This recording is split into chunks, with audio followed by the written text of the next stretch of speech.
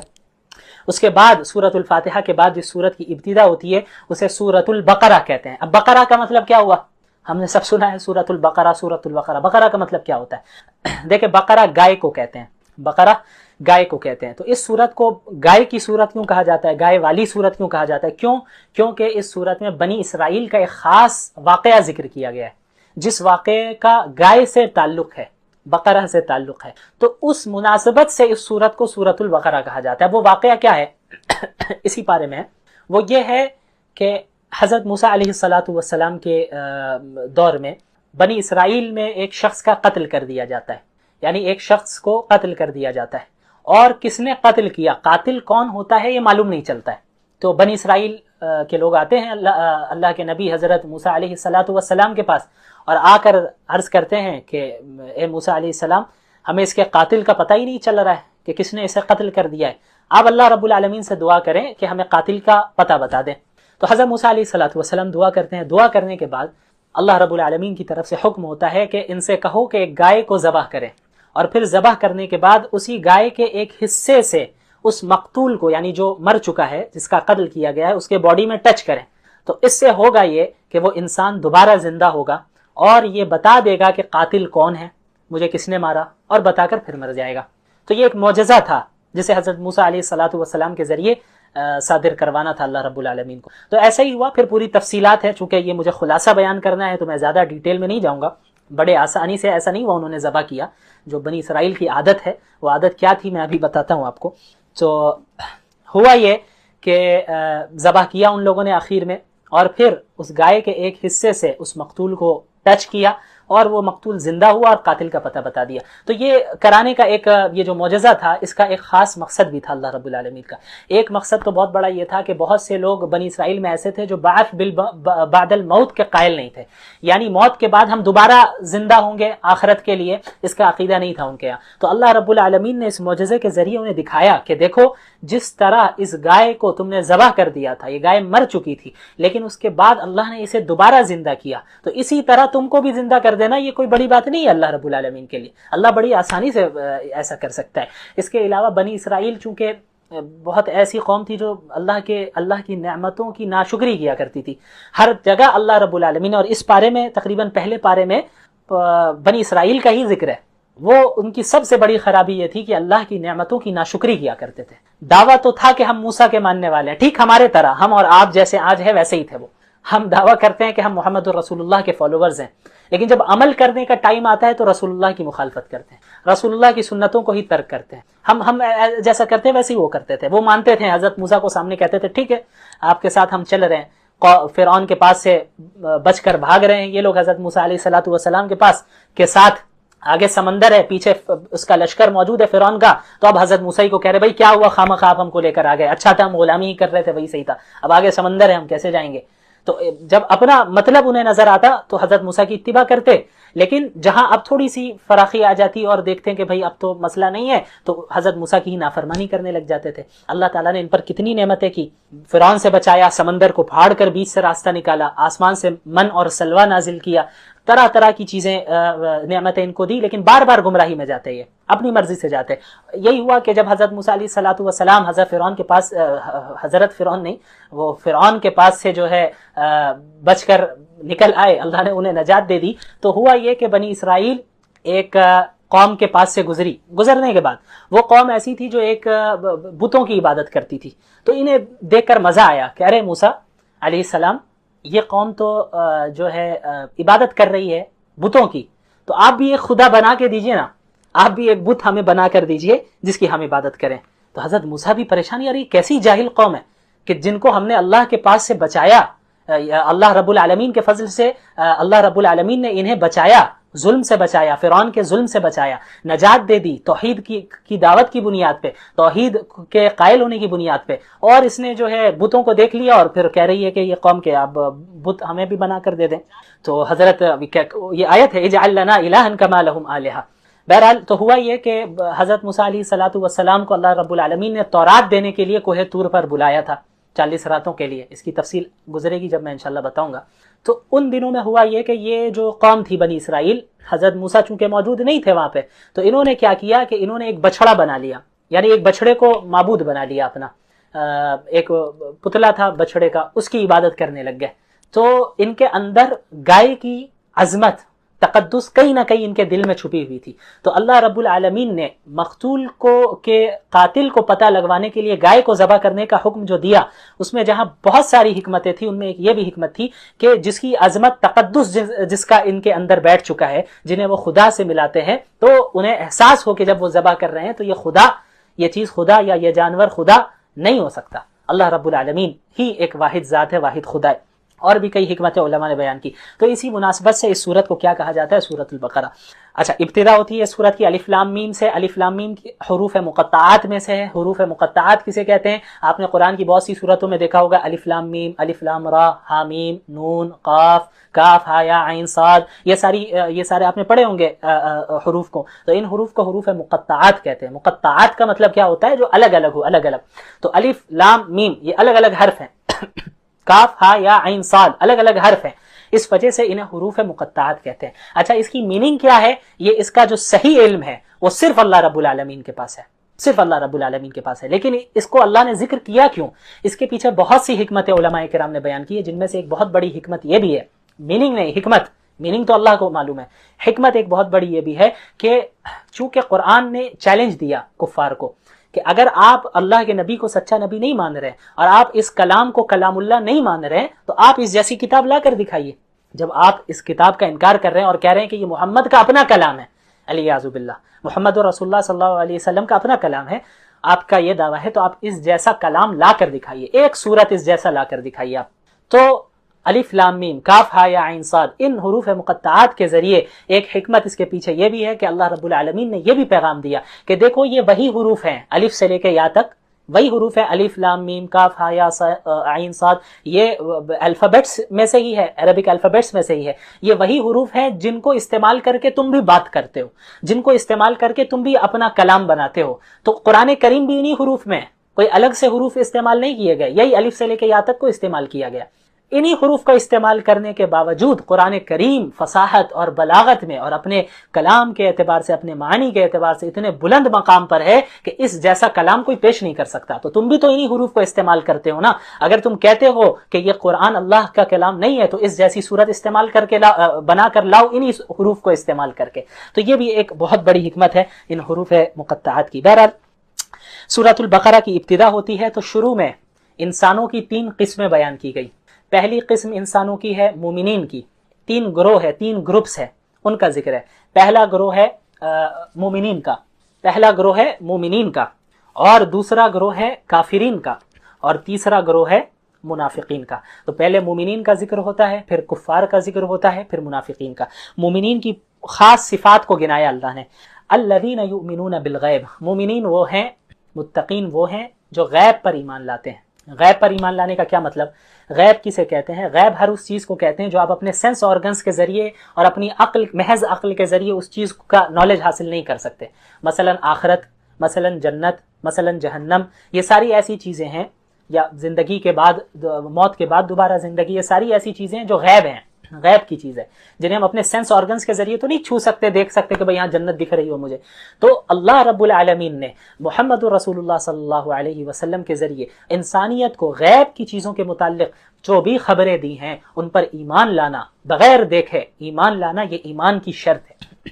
مومنین وہ ہے کہ اللہ کے نبی نے کہا ہے بس ہم ایمان لاتے ہیں، رسول اللہ کی صحیح قول، صحیح حدیث موجود ہے، آپ نے غیب کے متعلق یہ خبر دی ہے، تو اب میری عقل بظاہر مجھے لگ رہا ہو کہ میری عقل کو سمجھ میں نہیں آ رہا ہے، یہ بات سمجھ میں نہیں آ رہا ہے، یہ بات سمجھ میں آ نہیں رہی ہے عقل کو، میری عقل کو، تو ہمیں یہ نہیں کرنا ہے کہ بھائی اللہ کے نبی صلی اللہ علیہ وسلم نے کہا ہے تو پتہ نہیں صحیح بھی کہا ہے نہیں بھی کہا ہے، تو یہ ایمان ہی کیسا؟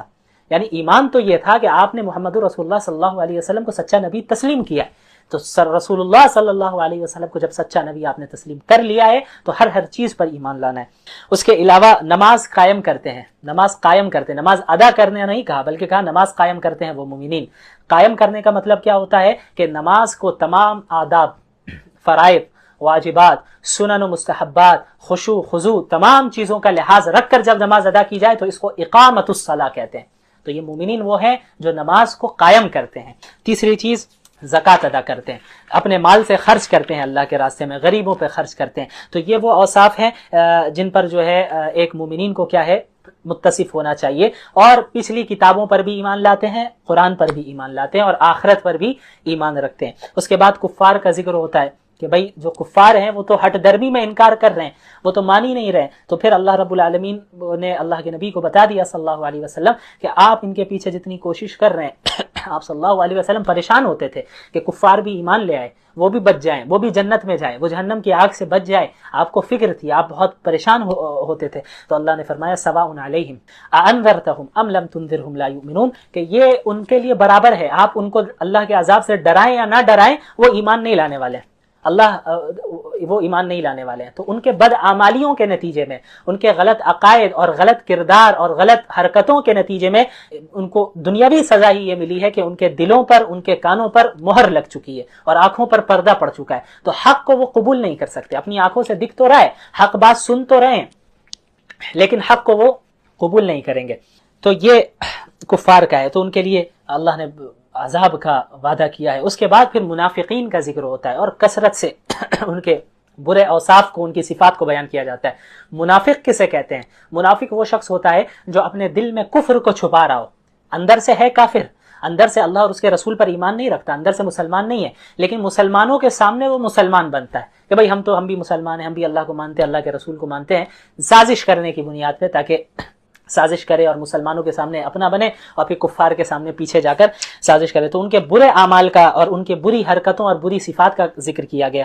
دھوکہ دیتے ہیں، جھوٹ بولتے ہیں، زمین میں فساد پھیلاتے ہیں، قلبی دلی بیماریوں میں مبتلا ہے، حسد، کینہ، تکبر، اللہ کے احکامات اور دین کا مذاق اڑاتے ہیں۔ کتنے آج بھی لوگ ہیں اللہ کے رسول کا علیاذ باللہ مذاق اڑاتے ہیں، مسلمانوں کا مذاق اڑاتے ہیں، ارے مسلمان سارے بیکورڈ ہیں اور مسلمان یہ ہے تو وہ ہے۔ تو ہمیں گھبرانے کی ضرورت نہیں ہے، مایوس نہیں ہونا ہے، ہمیں اس دنیا میں صبر کرنا ہے، آخرت ہمارے لیے ہے۔ وَسَيَعْلَمُ الْكُفَّارُ لِمَنْ عُقْبَى الدَّارِ، کفار ان قریب جان جائیں گے کہ آخرت کا اچھا انجام کن کا ہے۔ دنیا میں تو مذاق اڑاتے آئے مسلمانوں کا، لیکن اب جب موت آئے گی تو سمجھ میں آ جائے گا کہ مومنین حق پر تھے اور ان کو اچھا انجام ان کا ہونے والا ہے یا ان کفار کا ہونے والا ہے۔ بہرحال مذاق اڑایا کرتے ہیں، تمسخر کرتے ہیں، اور اللہ کے احکامات کو بھی اس کی تردید کرتے ہیں۔ اس کے بعد اس صورت میں، اس پارے میں حضرت آدم علیہ السلام کی تخلیق کا ذکر ہے۔ اب مختصر سا میں ذکر کروں گا، انشاءاللہ اب اس کو ختم کرنا ہے۔ حضرت آدم کی تخلیق کا بھی ذکر ہے کہ حضرت آدم کو اللہ رب العالمین نے بنایا اس زمین میں خلافت کے لیے، اپنا خلیفہ بنایا۔ وَإِذْ قَالَ رَبُّكَ لِلْمَلَائِكَةِ إِنِّي جَاعِلٌ فِي الْأَرْضِ خلیفہ۔ خلیفہ کا کام کیا ہے کہ اس دنیا میں اللہ رب العالمین کے احکامات کو وہ نافذ کرے، اللہ رب العالمین کے احکامات کے مطابق لوگوں کو بتائے کہ اللہ کے احکامات کیا ہیں، ان پر عمل کرے اور اسے زمین میں نافذ کرے۔ تو حضرت آدم کو اللہ تعالیٰ نے پیدا کیا، اور جو مشہور واقعہ ہے سب جانتے ہیں کہ حضرت آدم اور حوا علیہ السلام کو کس طرح جنت میں روکا گیا، اور پھر شیطان نے کس طرح انہیں لغزش دی، پھر وہاں جنت سے نکالا گیا اور پھر اس دنیا میں بھیجا گیا۔ تو یہ جو ہے آپ حضرات اس واقعے سے اچھی طرح واقف ہی ہوں گے، بہت مشہور واقعہ ہے، اس لیے میں بہت زیادہ ڈیٹیل میں اس میں نہیں جاؤں گا۔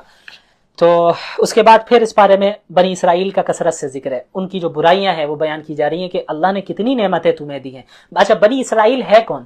بنی اسرائیل حضرت یعقوب کی اولاد سے ہیں۔ دیکھیں، حضرت اسماعیل حضرت ابراہیم کے بیٹے تھے، حضرت اسماعیل بھی حضرت ابراہیم کے بیٹے تھے، حضرت اسحاق بھی حضرت ابراہیم کے بیٹے تھے۔ تو ایک نسل چلتی ہے حضرت اسماعیل سے، حضرت ابراہیم کی ایک نسل حضرت اسماعیل سے چلتی ہے، اور حضرت ابراہیم کی دوسری نسل حضرت اسحاق سے چلتی ہے، ٹھیک ہے۔ تو حضرت اسحاق کے بعد جو ان کے بیٹے ہیں حضرت یعقوب ہے، ان کی کنیت تھی اسرائیل، یعنی اللہ کا بندہ اسرائیل۔ تو حضرت اسحاق کی جانب سے جو نسل چلی ہے حضرت یعقوب، پھر اولاد یعقوب، تو اس نسل میں جتنے لوگ آئے انہیں بنی اسرائیل کہا جاتا ہے۔ تو اسی میں تمام انبیاء آتے رہے کثرت کے ساتھ۔ اچھا، حضرت ابراہیم کے بعد جو حضرت اسماعیل ہیں، ان کی جو نسل چلی، تو حضرت اسماعیل کے بعد اور کوئی نبی نہیں آئے، آخر میں ڈائریکٹ محمد الرسول اللہ صلی اللہ علیہ وسلم آئے۔ تو محمد الرسول اللہ صلی اللہ علیہ وسلم حضرت اسماعیل کی نسل سے تھے۔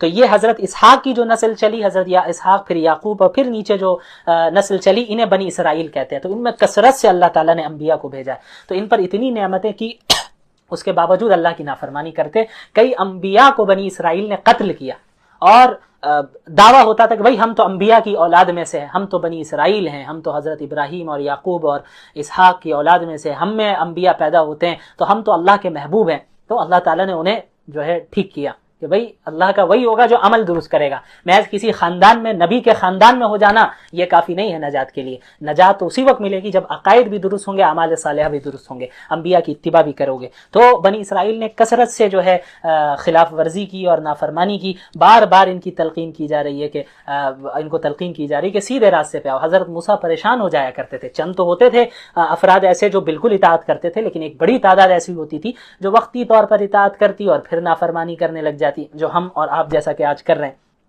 تو ان کو بھی بہت اللہ رب العالمین نے ان کے متعلق بہت سی باتیں سنائی ہیں۔ اس کے بعد ایک بہت ہی اہم بات، چونکہ ان کا ایک بہت بڑا جرم یہ بھی تھا کہ یہ تحریف کرتے تھے۔ تحریف کسے کہتے ہیں؟ کہ تبدیل کر دینا۔ اللہ کی کتاب میں، تورات میں انہوں نے تبدیلی کی۔ اللہ نے آیت نازل کی ہے کچھ اور یہ بیان کر رہے ہیں کچھ کہ بھئی یہاں تورات میں یہ لکھا ہے، حالانکہ ایسا نہیں لکھا۔ تو قرآن کو بھی بعض لوگوں نے بدلنے کی کوشش کی، تو تحریف کرنے کی کوشش کی، لیکن قرآن الحمدللہ چونکہ اللہ نے اس کی حفاظت کا وعدہ لے رکھا ہے، آج تک محفوظ ہے۔ پچھلی کتابوں کی حفاظت کا وعدہ اللہ نے نہیں لے رکھا تھا، تو اس میں تحریف ہو گئی، تبدیلی ہو گئی۔ تو تحریف کی بھی دو شکلیں ہوتی تھی، ایک یہ کہ آیت تو ایک ہی ہے، تورات میں ایک آیت نازل ہوئی، اس کی آیت وہی ہے، الفاظ میں کوئی چینجنگ نہیں کی، لیکن جس مطلب میں نازل ہوئی اس کے علاوہ اپنے طرف سے مطلب بناتے، نہیں اس کا یہ نہیں، اس کا یہ مطلب ہے، تو یہ بھی تحریف ہے۔ اور دوسری چیز یہ ہے کہ وہ الفاظ کو بھی بدل دیا کرتے تھے۔ تو آج جو ہمارے پاس تورات موجود ہے، انجیل موجود ہے، بائبل موجود ہے، تو وہ اپنی اصل صورت میں نہیں ہے، اس میں تبدیلیاں آ چکی ہیں۔ تو یہ تحریف بھی بہت بڑا جرم تھا، تو یہ بھی وہ کیا کرتے تھے۔ اس کے بعد پھر وہی اس کا ذکر ہے بقرہ کا، جو میں نے پہلے ہی بتا دیا۔ اس کے بعد ہاروت اور ماروت کا ذکر ہے۔ ہاروت اور ماروت دو اچھا، یہودیوں میں ایک بہت بڑا جرم سحر کا بھی تھا، سحر کیا کرتے تھے یہ، اور آج بھی بہت زیادہ ہے ان میں کہ سحر کرتے اور سحر کے ذریعے میاں بیوی کے درمیان تفریق پیدا کرتے، سحر کر کے لوگوں کو تکلیف پہنچاتے۔ تو سحر کرنا کفر ہے، اتنا بڑا جرم ہے، اس کے باوجود یہود کیا کرتے تھے۔ تو اللہ رب العالمین نے جو آیت نازل کی وما انزل علی الملکین ببابل ہاروت و ماروت، تو اللہ رب العالمین نے ہاروت اور ماروت نامی دو فرشتوں کو ان کے یہاں بھیجا، ان کے پاس اتارا اور سحر کا علم سکھا کر بھیجا۔ ان کا کام یہ تھا کہ ان کے پاس جاتے اور انہیں بتا دیتے کہ بھائی سحر کا یہ بھی عمل ہے، ایسا بھی سحر ہوتا ہے، ویسے بھی سحر ہوتا ہے، یہ تمام چیزیں کفر ہیں، ان سے بچے رہنا ورنہ تم اس دین سے پھر جاؤ گے۔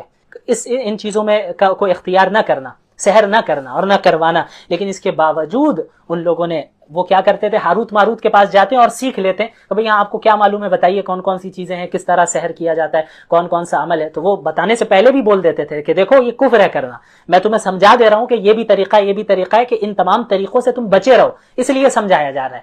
لیکن وہ لوگ جاتے ان کے سامنے کہ ہاں آپ سمجھائیے، اور سمجھانے کے بعد سیکھ لیتے نئے نئے طریقے اور پھر سحر کرتے دوسروں کے اوپر۔ لیکن اللہ نے فرمایا وما هم بضارین به من احد الا باذن اللہ، یہ جان لو کہ وہ سحر کرنے والے کسی کو بھی اللہ کے حکم کے بغیر نقصان نہیں پہنچا سکتے۔ تو بہت سے لوگ پریشان ہوتے ہیں، سحر ہو رہا ہے، ایک تو وہم بھی بہت زیادہ ہے لوگوں میں، ہر چھوٹی موٹی چیز میں سحر ہی کسی کو ہو جاتا ہے، سحر ہے، جادو ہے، نظر لگ گئی ہے تو یہ ہو گیا ہے۔ تو سب سے پہلی چیز اللہ پر